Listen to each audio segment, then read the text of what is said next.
Alabama 1st and 10 on the 12. Again, Houston. He's got a hole. He's over. Alabama touchdown. I just wondered if your listeners know how good a football player you were.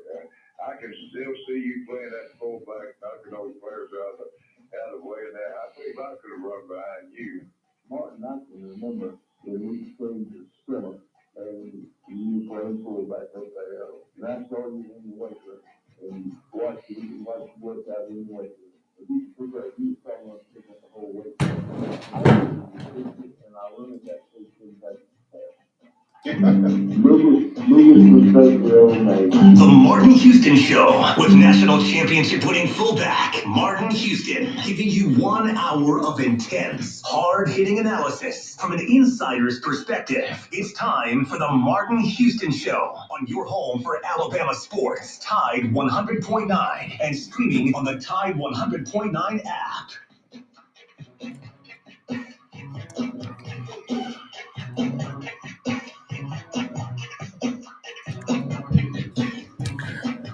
Good morning. Welcome into the Martin Houston Show on Tide 100.9 on your radio dial. The Martin Houston Show can be found also simulcasting at Facebook at Martin Houston Live, Tide 109, Alabama Tradition, the Martin Houston Personal, and X's and O's Sports. All of those happening at the same time. Also, YouTube, which you can watch live and or in playback mode, as well as at Martin Houston 35 on Twitter.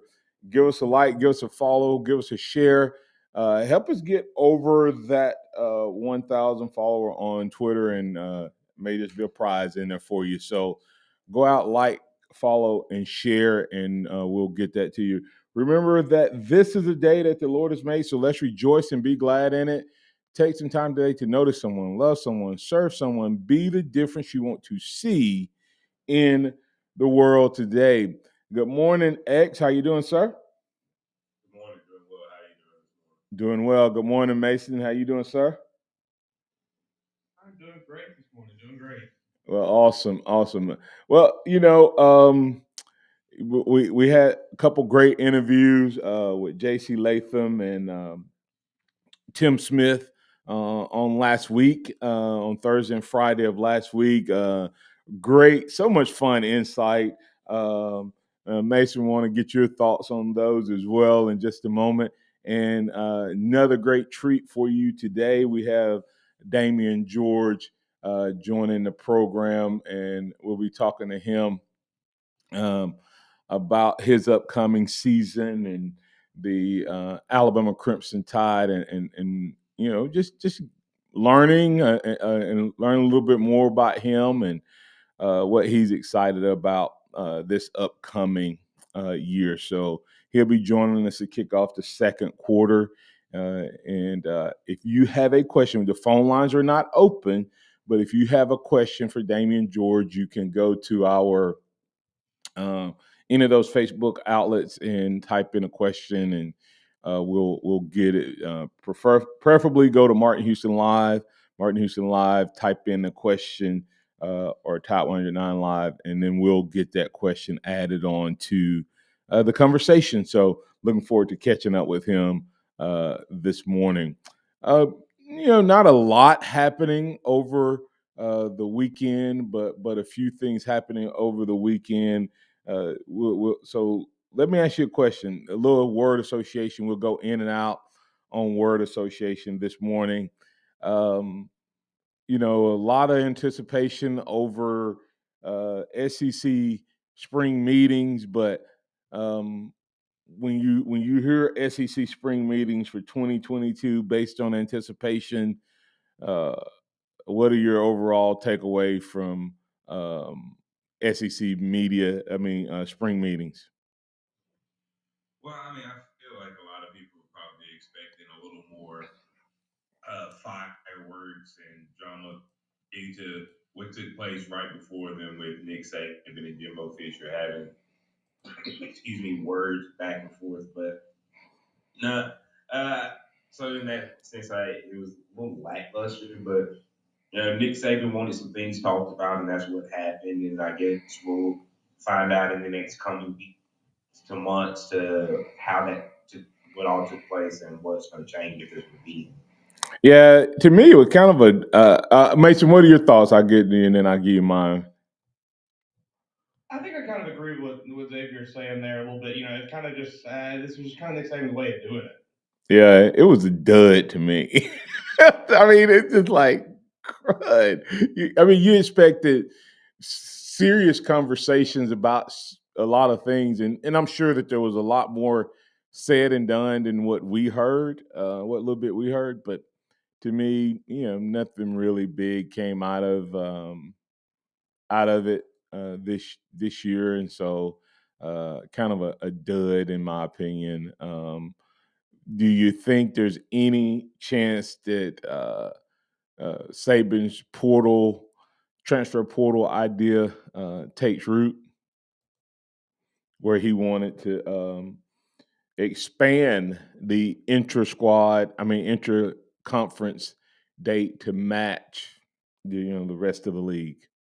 I mean, the rest of the country, where they could go transfer within the SEC anytime up to May 1st. I don't see it happening. It sounds good in theory, but there's a reason why they don't want guys to be transferring after spring. But yeah, I don't see it happening. I guess to me, my question is, if it's good for out of conference, what's really the biggest difference? I guess um, between the two. I mean, if you're gonna, It's not really, but yeah, it means that the SEC doesn't do it. yeah, because I look at it and I think, okay, does this help Alabama or hurt Alabama?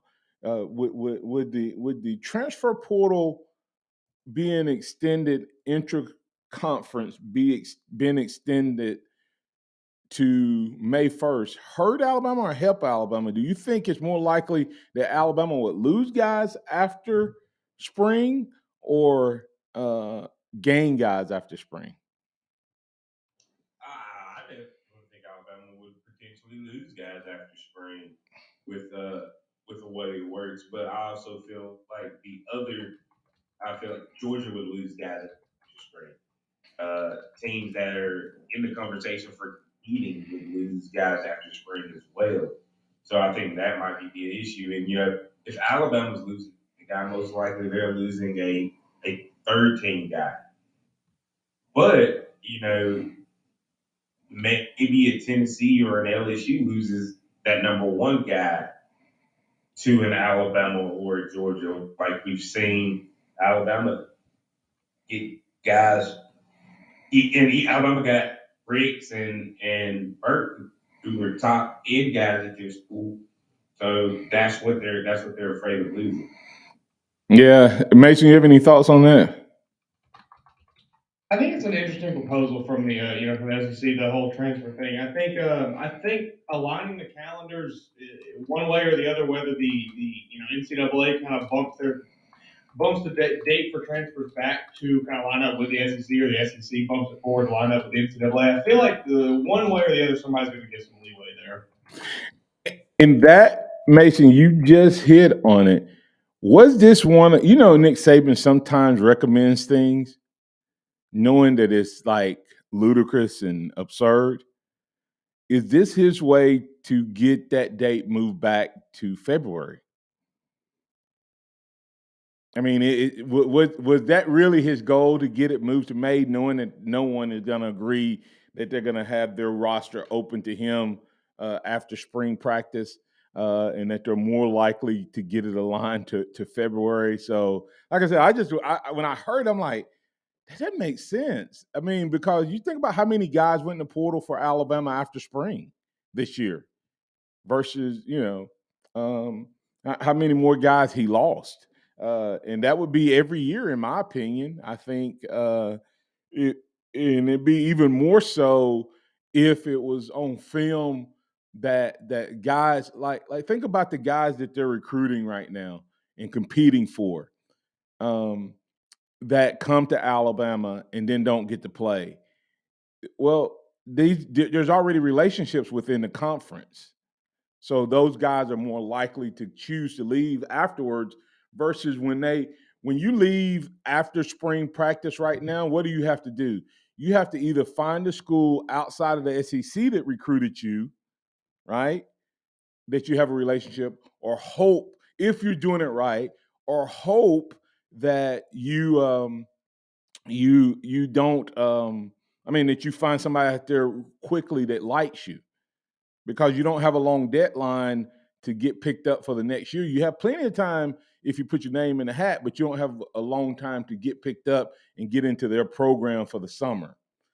But if you move it back to the February, then Nick Saban coming off of a 1-year recruiting class, and remember, what did Nick Saban hire this past offseason, guys? Sal Sunseri and Zavoda, right? So Nick Saban has two guys doing what all year? Working the portal. So I just wondered if this was another one of his tricks to get them ahead of the game. So anyway, we'll talk more about that. We're going to go ahead and get the break here so we can get Damien George Jr. on with us. Looking forward to catching up with him. He's going to be joining us in the second quarter right here on the Martin Houston Show to talk a little Alabama football, upcoming season, expectations, as well as to give a shout out about what he has going on in the NIL world and about his partnership with Alabama One. Alabama One, your one source for all your financial needs. You can go check them out at alabama1.org. Damien George Jr., offensive tackle at the University of Alabama, up next right here on the Martin Houston Show. Tide 100.9 traffic. From the Towns of Nissan Traffic Center, here we go on a Monday morning. No active. Things looking good on the roadways. If you do see conditions that folks need to hear about throughout the day.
New ice maker dropping cubes into a fresh glass of water, making this the sound of savings on top brand appliances.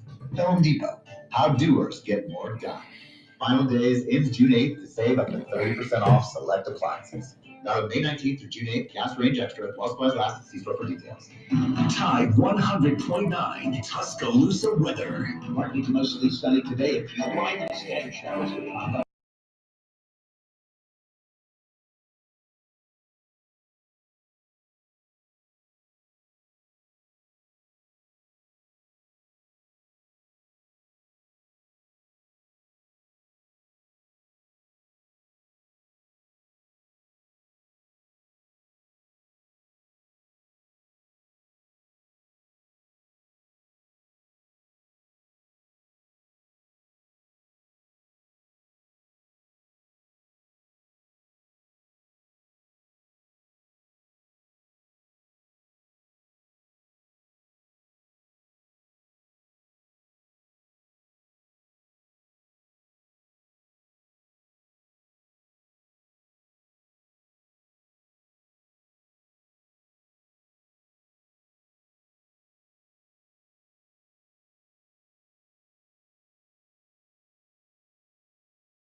Good morning. Welcome back into the Martin Houston Show on Tide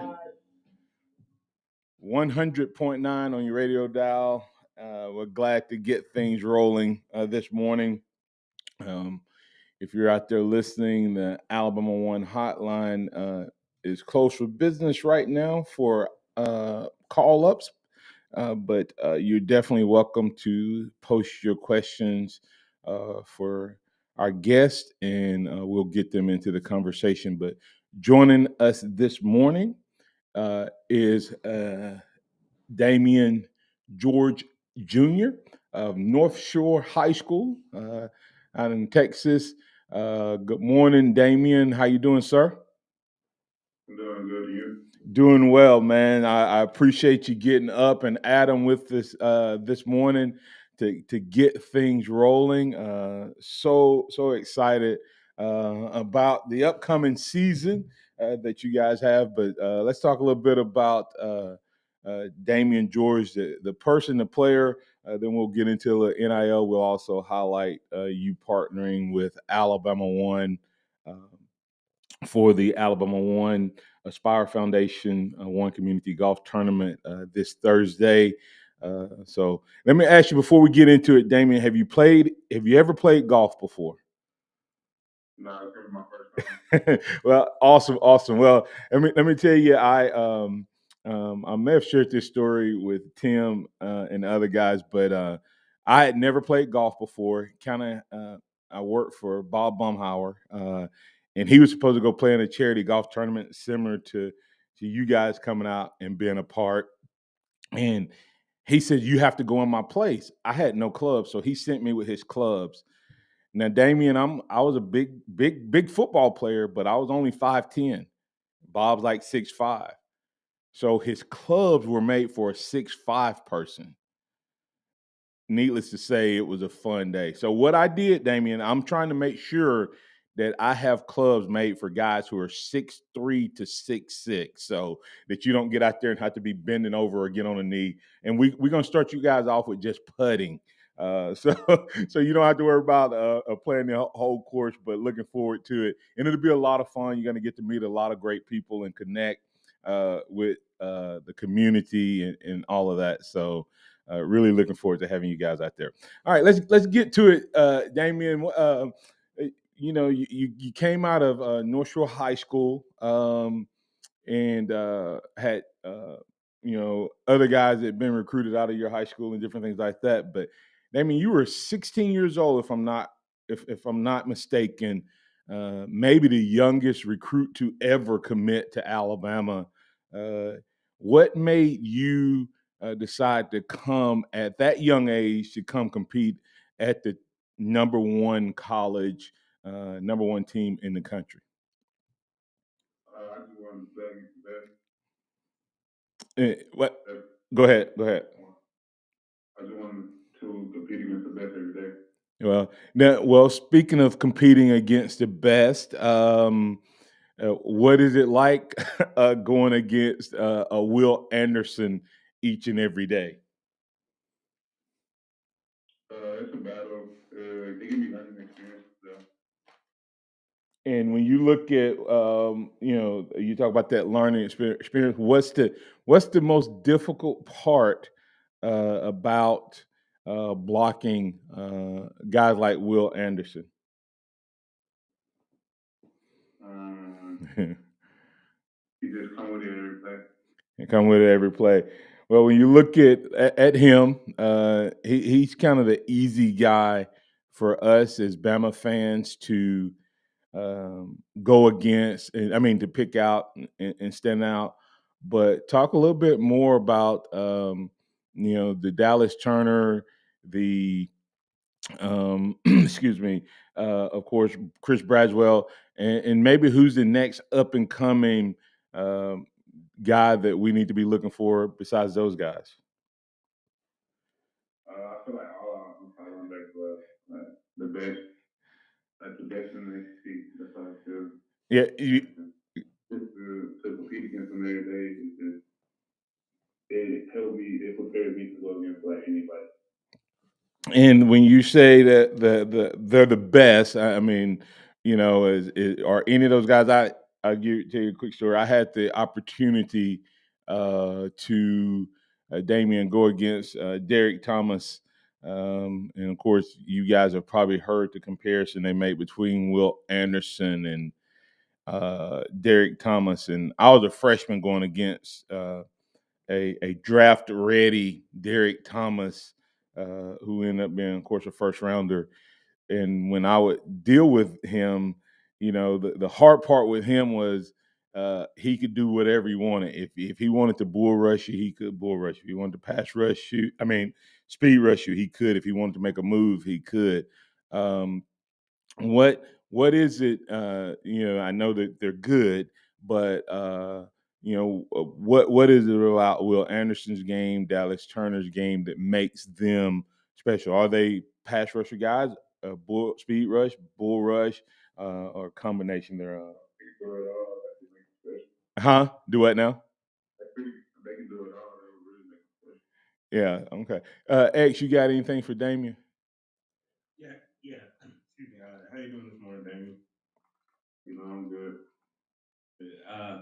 So when it came down to, like you said, picking Alabama, knowing that you were going to have to compete,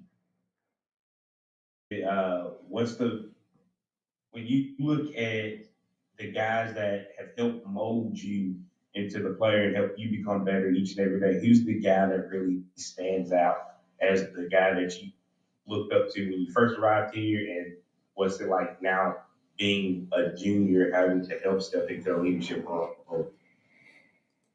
Evan Hill was one of them, like, really, he just helped me every day. And just seeing him, go to work every day, no excuses. That's how I wanted to be. That's the mentality that I wanted to have. So, me becoming, this my third year and him being gone, I had to step up and show that I can do the same thing as he did. When you look at this upcoming, first of all, if you're just now joining us, we're speaking with Damien George, the University of Alabama offensive lineman there. If you have a question, you can post your question on our social media outlets for Damien George Jr. Damien, when you look at this offensive line, you came in the left tackle this spring. You moved. And played a couple different positions, guard and tackle. What has that transition been like for you?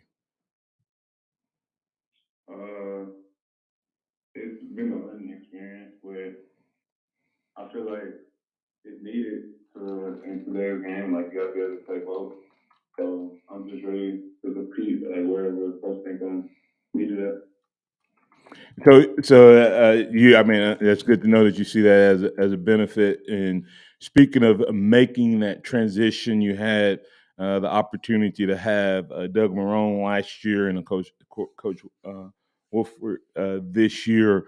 What's the biggest difference between those guys, and what has Coach Wolford meant to this offensive line? Both of them are good coaches, but Coach Marrone was more of a NFL coach. He didn't have too many I don't really know how to explain it. He expected things different, but Coach Wolf he teaches us more. So Coach Wolford more of a teacher. I'll give it this way, Damien. During last season, we talked a lot on the radio airways, and sometimes us talking heads just be talking. But one of the things we noticed with the offensive line was it was like, does he expect them to already know things? Or is he saying do this, and not teaching these guys how to execute on it? And Coach Wolford came in more as a show and tell versus just a tell guy. Is what we does that kind of explain what your experience was? Yes, sir. Yeah, awesome. Well, Damien, as you look at this offensive line, this offensive team, you had a lot of loss, but you also had some big time additions what can we expect out of this year's Alabama offense in terms of production? A big difference, like more protecting the quarterback when we running the ball. Just a big difference. X, you have another question before I transition with Damien?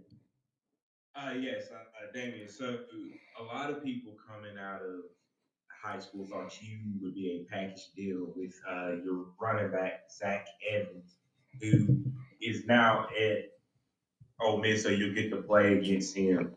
But you did end up having a teammate the following year, and Jaden Roberts come to Alabama. So what's that experience like, being able to continue to play with a guy that you got to play with in high school?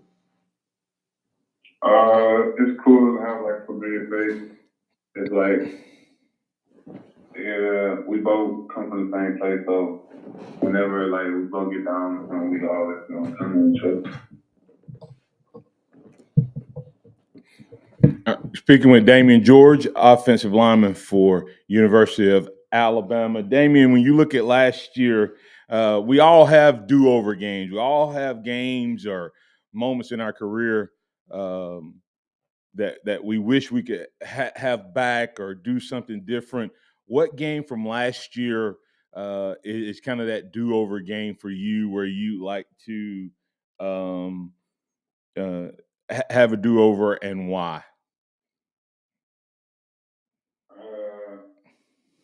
I don't feel like I have I want to have a do-over game. Like I take every game as a learning experience, and I feel like this year just got to be better than last year. What? Let me ask you this then. What from when we were talking to Tim Smith, he brought up the Auburn game and a little frustration, but he specifically brought up the Texas A&M game.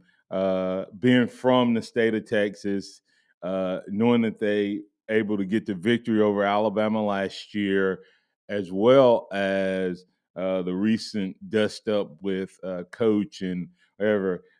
Have you guys kind of quietly been talking about getting an opportunity to play with those guys, and what's kind of the thoughts there? It's nothing to talk about. Everything is all in there now. There's nothing to talk about. We know what we need to do. Yeah, awesome. Well, hey, listen, let me talk to you a little bit about what you got going on with NIL. The NIL in terms of what's going on there. What has that change been like for you? It really hasn't really changed much. I got like a few deals with. It hasn't really changed much. When I get more playing time and showing really what I can do, maybe it'll change. Okay. Well, I know you've signed with you're partnering with Hedius Maximum, and you have some apparel and things out there. HediusMaximum.com is definitely a website you can go to and check out Damien George's gear. Lots of different items there, similar to the other guys. You can get that 7-4 branded gear at HediusMaximum.com. Damien, want to circle back on the golf tournament. Thank you for coming out and being a part of the golf tournament. Looking forward to having you out there. It's going to be a great chance for you to connect with a lot of the Alabama folks, and they're excited, looking forward to meeting with you. But that's the Alabama One Aspire Foundation One Community Golf Tournament on June 9th. You can find out more about it at Alabama One Foundation .org, AlabamaOneFoundation.org. Damien, why do you all feel it's important? And, the previous three guys, Kendall Randolph later this week. Why do you guys feel it's important that you guys be involved with things in the community? Just giving back. Like me coming from the same community as everybody around, like just knowing the struggles that everybody goes through. Just giving back to them, like just helps out everybody. Yeah, you know, and that's interesting. I definitely appreciate you sharing that because a lot of times people think this NIL thing is just about what you guys get, not realizing that it's a great opportunity for you guys to give back to the community. And like I said, once again, we're excited that you've chosen to partner with us on this and look forward to partnering with you for other future things. We do have a question from a listener for you, Damien. CJ Watson says, an offensive lineman, when a play is called, what gets you the most excited? A chance to run block or pass block? Is there a preference for you and why? My preference is run blocking. You get a chance tomorrow. That's funny. so how would Damien George describe himself? Would you? I noticed you used the word maul there, and JC said you guys were talking about being a dominant offensive line. How would you describe yourself as a player? I feel like I'm a well. It's just to be said for real. I just gotta show. I don't like to talk about what I can do. I gotta show what I can do. And totally understand that mindset. Well, Damien, tell our listeners. Uh, and CJ Watson replied back, Damien. He said he was hoping you would use the word like mall. So you so you definitely addressed what he was wanting to hear there. But Damien, you know, we broadcast all over even though our radio airwaves are limited to Tuscaloosa and surrounding communities, we actually are broadcasting now right all over the country and around the world via our Top 109 app. So there may be someone out there right now that would like to have you as part of their team or have you represent them in some way with NIL or whatever. How could they get in touch with you or contact you? And what's that social media for them to follow? Instagram, Damien George Jr. Yes. And Twitter, G George. Say the Twitter one more time. Damien G Jr. Damien G Jr. on Twitter and Damien George Jr. on Instagram. It's the best way to follow and contact you, right? Yes, sir. All right. Well, anything else you want to say to Bama Nation, Damien? You can get my apparel at hideousmaximum.com. All right, that's hideousmaximum.com. Guys, I'm going to post his direct link in the social media account, so you can just go to the various followings of the Martin Houston Show on social media, and you'll find that hideousmaximum.com there, and the link will take you directly to Damien George's merch. And Damien, hey, we're looking forward to you guys having a great season. If we can ever do anything to serve you moving forward, wishing nothing but the best and a big roll tide to you, sir. All right, thanks. As Damien George Jr., University of Alabama offensive lineman. We got more to come, more conversation on what Damien had to say, as well as reviewing Tim and JC right here on the Martin Houston Show. Tide 100.9 traffic.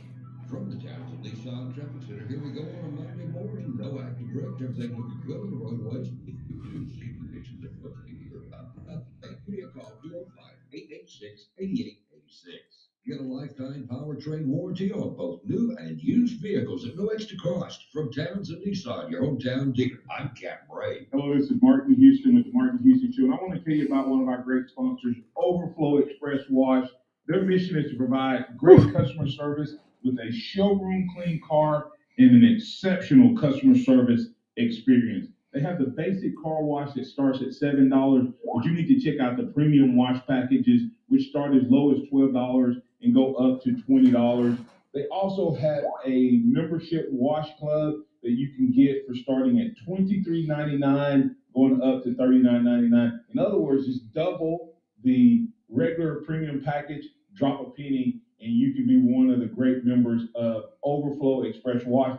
My family and I keep our cars looking good inside and out by using Overflow Express Wash. They're located on Skyland Boulevard, right next door to Alabama 1, or you can find them online at overflowexpresswash.com. Andy Phillips and his team look forward to making you a part of their team. Tuscaloosa Tire and Service, they've got the big brands you know and trust. Goodyear, Firestone, Bridgestone, Cooper, and they can finance for you as well. When you need routine maintenance and alignment, a tune-up, whatever it is, belts, hoses, just basic stuff, or when you don't know what's wrong with your car, truck, or SUV, make it Tuscaloosa Tire and Service. They're dependable, they're trustworthy. That's why they've lasted for over 36 years. Skyland Boulevard, McFarland Boulevard East in Northport on Lurleen Wallace Boulevard. Check out the website, TuscaloosaTireandService.com. Don't miss a play at the Sportsbook at Pearl River Resort. Your front row seat to all the action. Place bets on all professional and most college sports at the counter, kiosk, or on your phone. Then catch the game on one of our 20 big screens from the comfort of the newly remodeled Timeout Lounge. Plus, the PRR Sports app gives you access to live, in-play sports betting. Sportsbook at Pearl River Resort. Be more than a fan, be a player. Must be 21. My caretaker was very rough with me. I thought they did it because I wasn't moving fast enough. Elder abuse is a crime, and together we can stop it. If you or someone you know has been abused, neglected, or exploited, call the Adult Abuse Hotline at 1-800-458-7214. That's 1-800-458-7214. Sponsored by the Alabama Department of Human Resources, the Department of Justice, ADEFA grant number 18 VA VS 050, the ABA, and this station. Welcome back to the Martin Houston Show. The sound of Bama sports. Your show, your team, on your home for Alabama sports. Tide 100.9 and streaming on the Tide 100.9 app.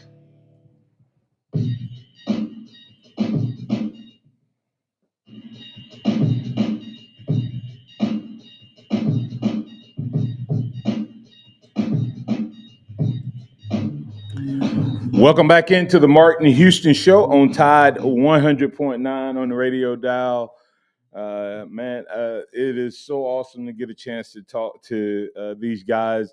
And, you know, it's interesting, Mason, as you deal with these young guys, there's going to be different levels. I mean, different ages, different maturity. And these guys, man, they're all extremely mature for their age, and they all seem to have been trained well by Nick Saban. No matter what the volume of words are, they are careful with the words that they do say.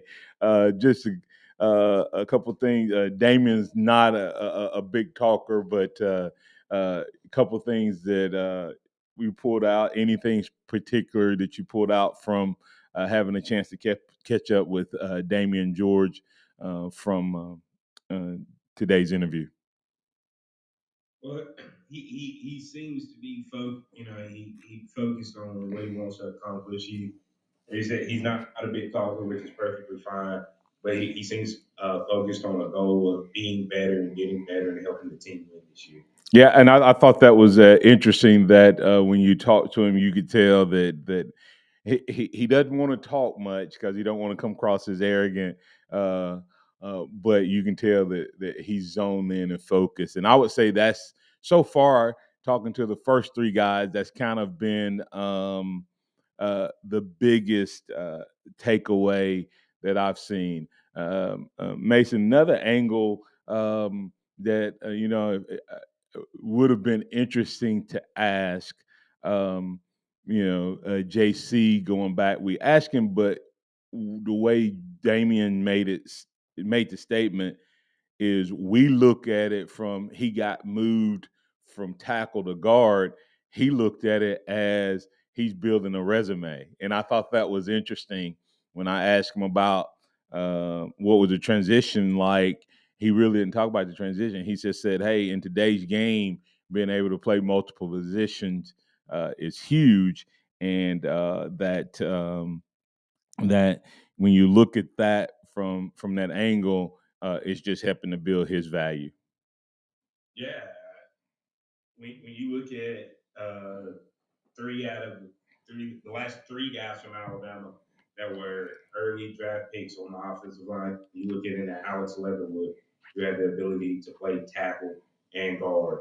You look at Landon Dickerson, who had the ability to play center and guard. And now you look at this previous draft, you're looking at Evan Neal, who started off at guard and then also played both tackle positions along like that. Yeah, and I mean, I think if you go back to who was the left tackle before Leatherwood? J.J. Wills. No, the left tackle. Jedrick was right. What's his name? Went to Cleveland. Jonah Williams. Jonah Williams. Yeah, Jonah Williams would play. That's what I'm saying. All of them, all of the top draft picks have all played. I think Cam Robinson is Cam Robinson like the. I think he's the last one that was purely attacked. That came in and started, at tackle and graduated at left tackle and having only played tackle as a top draft pick. There's other guys who have. So I think there's something to be said about that. Once again, Xavier Mason, what are y'all thoughts once again? Do we owe the offensive line an apology for how hard we critiqued them last year? After hearing these guys talk about the coaching styles? I'm going to say yes and no because we did have an older offensive line last year. We had guys that had been here. And you look at Evan Neal, a junior, Chris Owens, a sixth-year senior, along with the guys in the middle had it. Besides Cohen and were third and fourth year players. So yes and no, you're still at the level where you're teaching more than you probably should expect them to know. But what they do know, they have to be able to execute. Well, did they execute that? I mean, how do you know that they didn't execute that though? How do you know how do you know he didn't come in and change things? They may not have been blocking with the same technique and scheme that they had the year before. So it's possible that he came in because different coaches teach different techniques when it comes to blocking. And if you have a different technique but you don't teach it, you just tell it. Then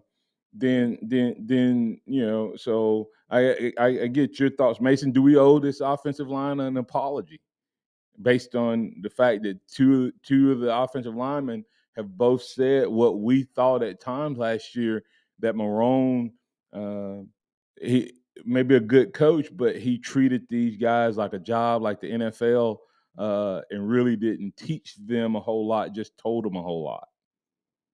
Yeah, I'm very, very excited and intrigued to see kind of what happens this year with getting a new coach and getting a guy like Eric Wolford in, who I think, kind of like Damien said, I think is a guy who is I don't know, he's just a fresher mind. He's a fresher coach. He's out to kind of prove himself. Whereas, Marrone was kind of here. He was already a coach. He'd already had his tenure for a while in the NFL, so he kind of knew what he was. He kind of knew what he was. And I'm very excited to see what Wolford can bring out of this offensive line. Me too, because I think that there's a potential there for vast improvements over last year, and when you look at the spring game, it came out kind of with mixed emotions. But now, hearing what I've heard from those two guys, and of course we'll follow up with Kendall Randolph. On Wednesday. We're planning to have him on Wednesday. We'll follow up with him and see. Was there a lot of teaching going on this spring, and did they have to learn it kind of in front of all of us? And what I mean by that is, and it's no different. Here's the beauty of it: if you learn new techniques, new ways of doing things, it doesn't matter if you're 10 or if you're 20 or if you're 28. There's reasons that when new coaches come in, certain guys, whether it's the NFL level, high school, college, or whatever, some guys don't make the transition well. I'm wondering is it possible that we may see a drastic improvement from spring to fall?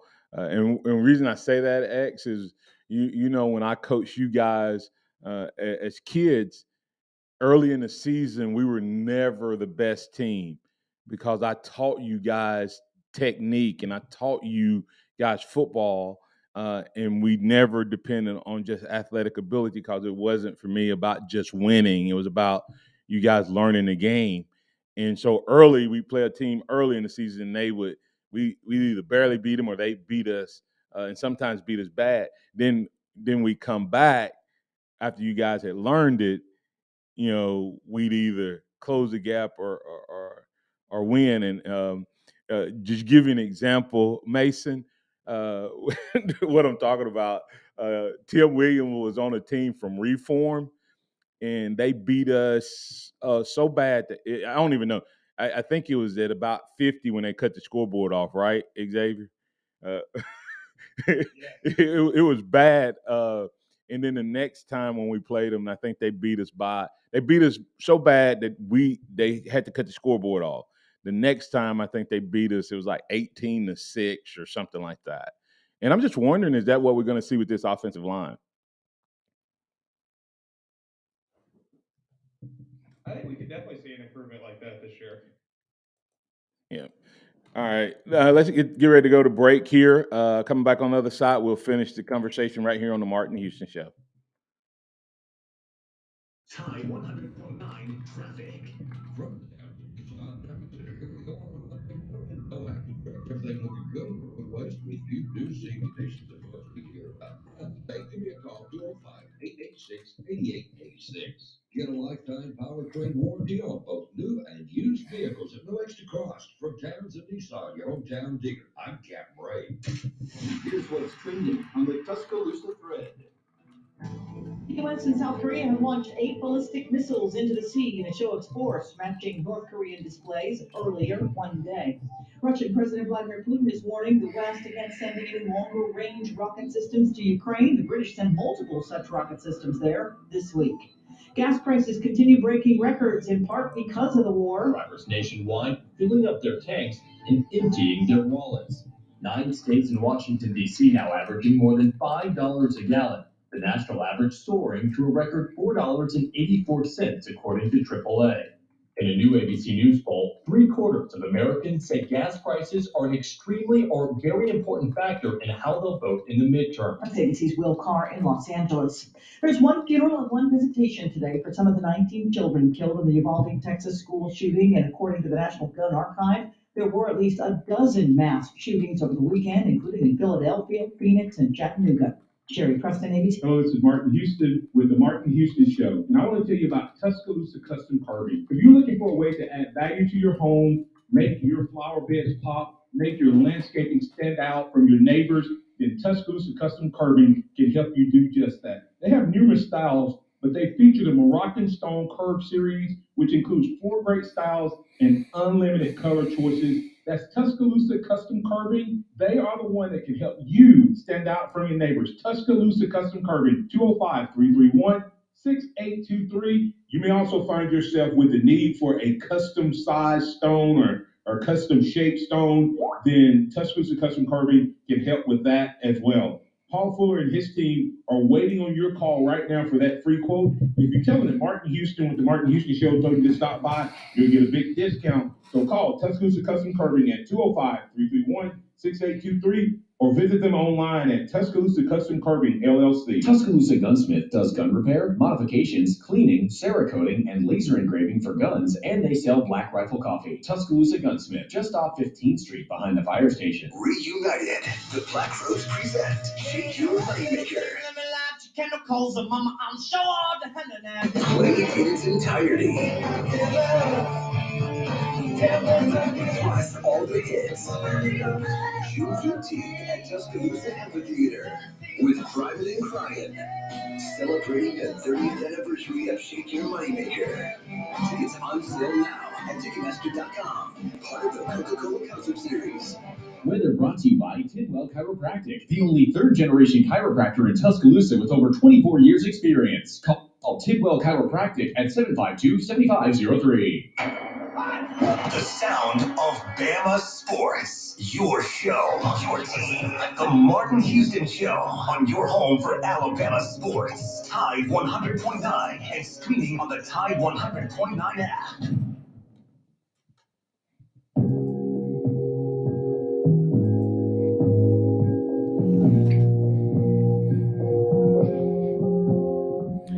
Welcome back into the Martin Houston Show on Tide 100.9. If you missed earlier, we got to catch up with Damien George Jr. Man, I tried to get him to bite on the Texas A&M angle, but he didn't go there. But if you missed Friday's interview with Tim Smith, he was not at all shy or timid about the whole redeeming last year question do-over. He said if he had a do-over from last year, he'd want the Auburn Tigers again, because even though we won the game, and the Texas A&M, he said, is a no-brainer.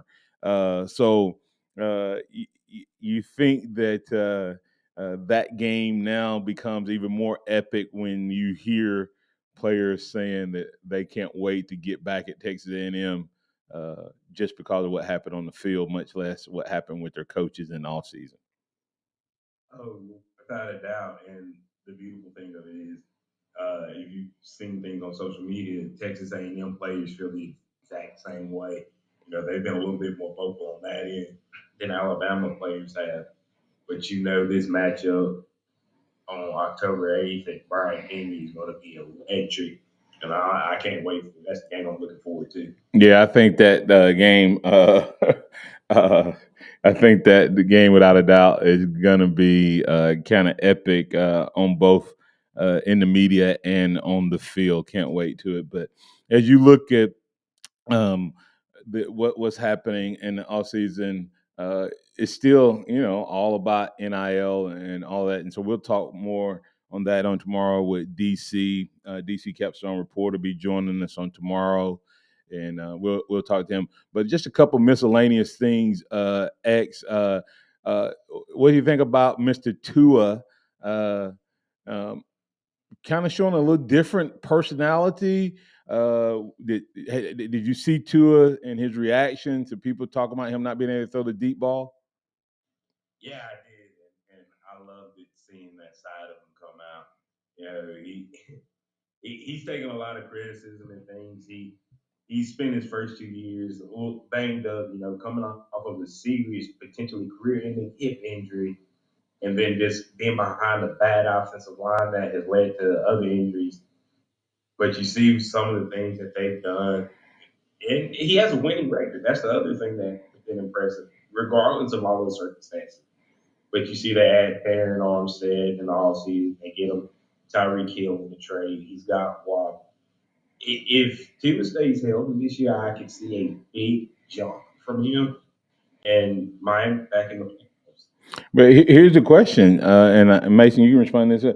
Is that the thing, though? Can Tua stay healthy? Is that going to be the downfall for potentially one of the more talented, gifted passers I think that we've seen? I mean, I'm not saying as far as NFL, but as far as just a pretty ball, accuracy, all those things, is injury going to be why we're not talking about him as one of the top echelon quarterbacks? Can he stay healthy? I think he can, and you look at his injuries. Besides breaking the ribs, it's always because he was trying to do too much. It was trying to extend the play, not getting rid of the ball, guys falling over, getting rolled up. So his injuries, for the most part, haven't been something that his body just can't take it. It's literally guys rolling up on him and things of that nature. But I believe he can stay healthy, especially with the help that they've added on the offensive line. But that's his style of play. So is Tua going to have to become a different type of player? I mean, you said that everything you described. Yeah, he's not a. I don't think he's a guy that's faking injuries, but he's always injured. So you have to think about that. So we'll talk more about that. Tua Tagovailoa. I want to give a shout out to the Crimson Tide and and young man Dominique Welch gonna wear the number 10. Mason Woods did a story on Tide 109. Go check that out. He's gonna wear number 10 in honor of the victims up in Buffalo, his hometown. So appreciate that. Also remember Coach Grant, Anthony Grant, and his family. Um, their daughter, who's same age as my younger kids, and actually played sports with my daughter. Surprising death. Don't know the speculations. Don't know the whole story behind it, but sounds like some type of mental illness and potential sad situation there. Extremely sad situation there. Please pray for Anthony Grant and his family. Despite how you feel about him as a person, that's a tough loss to lose a child so young in an unexpected and surprising way, regardless of the circumstances surrounding it. So I just want to do that, and that's Xavier Houston, XO Sports, right there. That's Mason Woods behind the glass, pressing all the right buttons. I'm Martin Houston. Remember this: trust in the Lord always. Lean not your own understanding. All your ways acknowledge Him, and He will direct your paths. Roll Tide out there, everybody.